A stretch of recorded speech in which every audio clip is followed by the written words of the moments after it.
I'm getting a bit sick of this ugly old house. It's not very good. Haven't even finished the insides. It's not very welcoming. I wish I had a new house.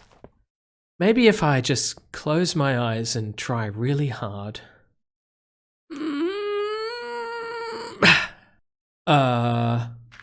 Is this the Minecraft InDev house? I wasn't expecting this. It looks like my wish came true though, which is unexpected. Okay. Let's try one more time. What is that? What is that?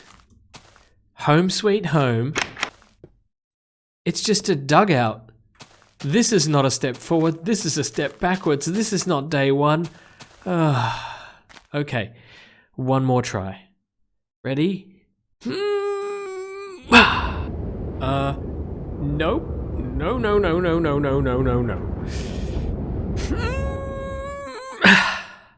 Wait. What?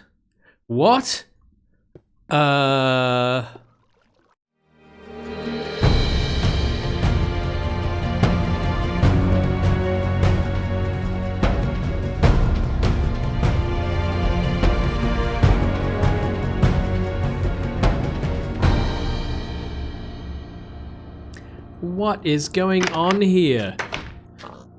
That is a big enhancement. Did you do this, Piggy? Okay, I can't keep the act up any longer. I went ahead and I was just playing Minecraft and enjoying myself, and I decided to upgrade the shabby old shack that we had here, which was nestled into this area here. In fact, if you get up there, you can actually see the original roof. Let me take you on a little grand tour, shall I? We have a bit of a weird looking roof. I know it's a weird looking roof. I was experimenting with a kind of curved ramp roof, and because it nestles into the mountain there, and I thought I'd just leave it. Fair enough. So here we have a massive front extension to the house. On the inside here, we have a wonderful wooden sofa with a little glass coffee table and some bookshelves here. The difficult thing about these early versions of Minecraft, which I've said many times before, is the limitation of the block palette. There really isn't very much to work with. So with Minecraft, you've got to use your imagination already, and in these really early versions, you've just got to use it even more. So here we have a little library. Finally, I was able to get around to doing something with the bookcases. And did you know that in this game, because for every single item that you craft, in order to take it out of your inventory, you have to click it once. So to get a full stack of items out of your inventory, you have to click 64 times. And so with all of the wood and the sugarcane and the paper, and then the combining of everything, and then the wooden planks and all of that stuff to make bookshelves, it's over 1,300 individual clicks just to make a single stack of bookshelves. So when you break one with an axe and it drops nothing because you've misplaced the block, it's tear time. Not good. So over here we have a little bit of an indoor atrium. I like to include these things in the early versions because there are so few lighting options that you really just need creative ways of letting the light in, and it also lets in a bit of nature as well. I think that this area is where we'll probably expand through this wall and into the mountain somewhat, just to create some new rooms in the future and all of that sort of thing. Bit of a dining room table. Not very much I could do in this space. It's very, very constricted. Some more bookshelves. And of course, we've got ourselves a fireplace here, complete with, what is that? A place to put the logs onto, and a big, huge fireplace with a big chimney. We can have a closer look at that in a minute. Around this way is a little room which I call the toilet. Pretty creative toilet for early Minecraft, if you ask me, and I can sit here and select a book and just read it. There's nowhere to wash my hands, of course, and I don't know if it flushes. I didn't ask. Through this way is the original room. You may recognize it, and it looks a little bit different. There's a sheep on there for some reason. But I've made, yeah, a couple of enhancements. One is a glass skylight so that it lets a bit of natural light in, and just look at the difference that it makes in the daytime, right? There's so much light in here compared to over here where it's considerably darker behind the mountain. There's a secondary entranceway over here, which is just like a tiny little hobbit hole in the mountain. I really like this little addition. And through here, I've expanded this room as well to give it a bit more space, reorganize where I've had all these furnaces, have a bit of storage over here for my cooked items, for my food, and of course, we've still got our entryway down to the farms down below, the skeleton farm and the spider farm, that sort of thing.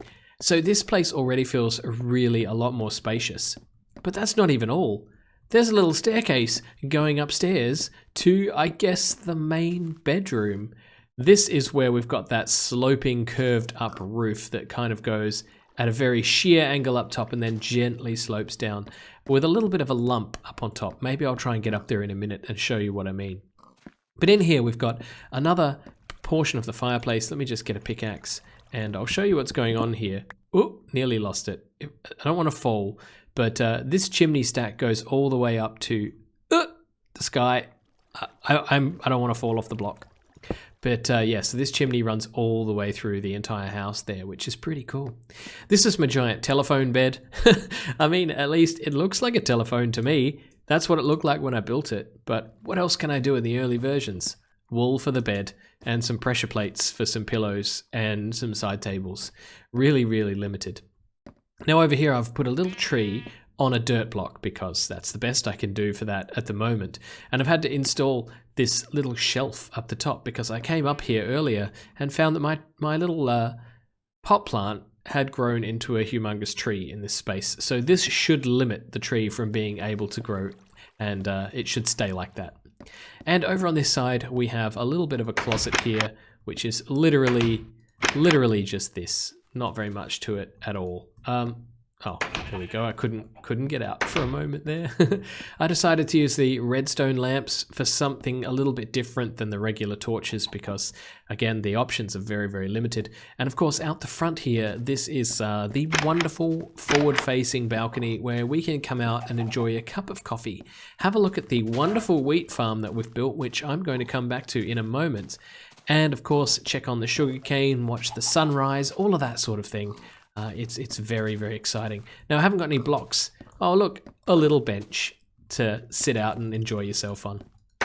Now, I haven't got any way to get up on the roof at the moment. Oh, I've moved up this is the original armor that we crafted with the cloth, which is now technically leather armor. And I'm just leaving that there for remembering and posterity and all of that. Let me just try and get up onto the roof. So from up here you can see a big slope. It doesn't really quite reveal itself unless you come over to this side. Over here is the original roof, so you can get a sense of where the original house was. And then here you can see that it's kind of like a skateboard ramp style that just goes all the way up to meet the mountaintop like that, with a little lump down the bottom here. Not really sure why I chose to do that, but I wanted to kind of make it a bit wavy, with a little wave here and then a big wave over there. And if you climb up all the way on top, which I now can't do because I suppose I can break it. Oh, no, I can't break it because if I break this double block, it'll only drop one and then have nothing to replace it with. Maybe I'll just go around this way. Nope, can't do that either. But my point was that it does actually run into there you go. You can see it there. It does run into the hill at the top, so this house and this roof is technically butted up against the mountain. I had to do a little bit of landscaping to make that work, but you wouldn't even know. Now let's go on and talk about this wheat farm. Now I've had a lot of issues with this wheat farm where the animals keep getting in and trampling the crops, as you can see here in the front, because I've actually opened up the front to a one high block, which means the animals can jump over, and what they tend to do is just get into everything. So actually this was pristine before, and then I had to wait for the night and forgot to lock it back up to stop these pesky things getting in. But anyway, that's okay. What I've also done is dug a channel on this side so that any mobs that get up here will fall down, hopefully, into this channel and then just make their way out over this way. There are no spawnable spaces for any mobs in here because passive mobs need a grass block to be able to spawn on, and what I've tried to do is make sure that none of this grass here or anywhere can spread to anywhere else in the farm, even if these blocks turn back to regular soil like that one has. That was probably a chicken. And the other thing that nobody happened to notice in the last episode, I was quite surprised I didn't get any comments about this, but when I flushed the system and allowed all of the water to flow down and collect up all of the crops, when you got to the bottom collection point down here, it just so happens that no seeds are produced. Not a single seed.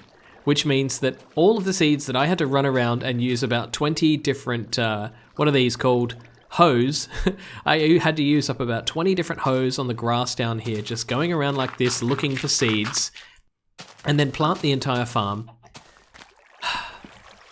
When you flush it, you get no seeds back. What I think that means is that I need to come in here and do this. You see how this is now dropping seeds? So to use, whoops, they were still young, but that's okay. So to do this, I need to come in and kind of manually do this. And this is going to leave a lot of entities on the ground, and that's okay. That's okay. I don't want to trample the crops or the soil, so I can use these ledges to do this, and I can pick up some along the way. But if I end up just manually breaking all of these, let's see what happens when it does come time to flush the system. Doesn't that look weird? Okay. This is almost a full harvest because there were a few blocks that didn't have crops on them, and I've picked up a few as I've run around the farm as well. I do have a shovel, so that is good. Now let me just release the water and we'll see what happens. Oh, this is poetry in motion. Look at that, look at it go. It's just scooping up all of the seeds, all of the wheat. And again, as long as I harvest this whole farm within the 5-minute item despawn threshold, I should be gold. I'm curious to know how much I'm going to pick up. There's a few on the blocks here still. I might have to do some more modifications just to make sure we don't lose anything. And of course, there's some dirt as well. It does take a while for it all to flush through, but that's okay. Speed is not a problem here at this farm. I would say it takes about, what is that, about a minute for the entire farm to flush down, maybe a minute and a half? I don't know. Let's just wait for it all to gather up. Alright, it feels like that's just about everything. I've scooped it up, let's have a look. So we've got 1, 2, 3 and a bit stacks of wheat and quite a few stacks of seeds actually. If I only got that many wheat and we got that many seeds, that means that this farm should be producing more seeds than wheat, which is good because it means I'm able to go and replant. So what I'm going to do now is lock up the farm to prevent these pesky beasts from getting inside, just like this. And I need to replace the dirt and then reseed the farm. Well, will you take a look at that? The farm is completely reseeded and it is just falling night. It always turns to night whenever I need to record. It's so annoying. But look what we have. We have a stack and 3/4 left over, which is actually really good. It means that the wheat and seed balance is perfect, which means that I can continuously harvest this thing whenever I feel like it and replant it without worrying about ever running out of seeds. So that is fantastic, and I can make all the bread I could ever dream of. Now, as I play this game, not every feature is documented in the changelogs. You may remember a little while ago that the cactuses we grew didn't grow, and now they do. Ow! That also means that these cactus that we had over here, let's have a look at the sign, it said that 1.0.8 cactuses can be placed on any block. And you might remember we had a cactus on 1 or 2 of these blocks, and we also had a cactus floating up in the sky where you were able to see the underside. But I think what's happened is somewhere between that version and this version, cactuses can now grow, and that has changed the mechanic of the one in the sky. What probably happened is it tried to grow and it did a block update and realized it wasn't connected to anything and then just exploded into thin air here. So unfortunately, we need to place a new sign that says that we've discovered Oh, here we go, crafting bench, hooray. That we've discovered that cactuses can no longer, I can't do two things at once. I can't think and craft signs at the same time. So, after 1.0.14, and let's just say approximately 1.0.14, cactuses now grow and can't be placed on blocks. Okay, that's too wordy. Cactuses now grow and break previous functionality. Funked. There we go. Fair enough. Now we know what's going on here when we come out here years and years and years in the future and discover this and wonder, what was he talking about? But this gives me an idea because cactuses now grow, so we should be able to make one of those bog standard cactus farms. In fact, that was something that I was planning to make as soon as the cactus was added until we discovered that it didn't grow. So what I'm going to do is set up a little area right here on the beach because this is where the sand is. So I suppose it makes sense. Maybe I'll just make it here, backed onto this little hill, and we will build ourselves up a classic vanilla cactus farm. And I'm hoping that all of the mechanics that I recognize work in these early versions. So this is your starting foundation for a basic vanilla cactus farm, except at the moment it's too low, and I'll show you why. Here and up the back we have some dead zones. We need all of this water to be flowing down to the collection zone, because if we don't, items will just get stuck in these corners. So what we need to do is get our dirt blocks, there we go, dirt blocks, you can see how prepared I am, and raise these up by a block, just so that we can then put sand on top again. So let's break out the sand, and you'll see that the water flow starts to get rid of those dead spots and starts to flow all the way down to the front of the farm. Now what I have seen in just preparing this farm and testing is that the water seems to stop here, and I'm pretty sure in more modern Minecraft it comes down and it actually flows towards this point. So that's a little bit of a change that we're going to have to make, hence why these are cobble at the moment instead of stone. I was just testing that. Look at this. So everything's just going to flow to the front, which is perfectly fine with me. So we need to get that sand back. We'll pop the sand here, here, here, and all the way around here, there, here, and there. And that'll be enough to hold up the cactus and allow us to continue. So we'll get our cactus out now, put it on each of these sand blocks. Now what's going to happen with these cactus is that they're going to grow. And when they grow, we want them to hit one of these. So at the moment, I need to figure out a way of... Sorry, I'm switching back to my inventory all the time here. I don't have too many blocks on me. We need to figure out a way of getting... Yeah, I thought it would break. That's okay, we just need to get up here and put a block here. That'll do. I will show you exactly what's happening in a moment. In fact, what I'm going to do is just create a ring around here, and I'm going to break all of the blocks that I don't need later, just because placing blocks in these early versions, it's annoying. It's just annoying. So there we go. We're creating enough blocks for the cactus to hit at least one of these blocks every time. That'll do. That'll do. Can we place it like that? No, of course not. Can we place it like that? No. Do we need a pickaxe? Yes. Okay. Cactus. All right. So in theory now, we don't need that one at all. We don't need that one. We don't need this one. I've made too many. We'll just leave one. We'll leave the outside ones. Get rid of that. Get rid of that. Get rid of that. Get rid of that. Get rid of that. Get rid of... What have I done on the end here? Oh, I've put the wrong one on. I don't want the end ones, I want the side ones. Okay, easily fixed, easily fixed. We'll just pop over here. Oh. This is what you get for doing stuff live on camera, right? It just takes longer. And, okay, there we go. We've got 6 slabs and 6 cactus. There we go. So, hopefully one of these will grow and we'll be able to see it in action. I'm really hoping the mechanics stay the same, otherwise this will be another farm that doesn't work as I expected. So let me just hang out here and see what happens. So it didn't work. So here's an interesting example of vanilla mechanics that I expected to work, but didn't. Normally, it should realize there's a block right next to it and pop off, but I guess not. Okay. So we're going to have to wait for some of the vanilla mechanics to change before this farm becomes effective, but you know what? That's okay. We're here to experiment. These are the early versions of Minecraft, and things are going to be different. And if you're new to this episode, to this series, then hello, welcome. I hope you enjoyed the craziness that was this week's episode.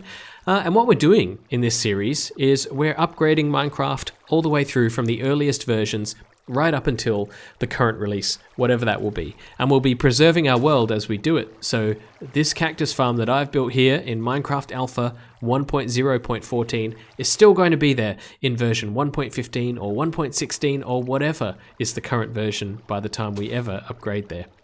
So if that sounds fun and we explore all of the mechanics, then please feel free to subscribe to the channel and leave me a comment and leave me a thumbs up. Do all of those things that help out YouTubers grow and enjoy this amazingly fun series that I'm putting together for you and for me. But that's the end of this episode, so I want to thank you so much for watching, and I hope you really enjoyed yourself. I should be hanging out at my new house instead of here at this boring old cactus farm to do the outro, but here I am. That's okay, no problem. Thank you so much for watching.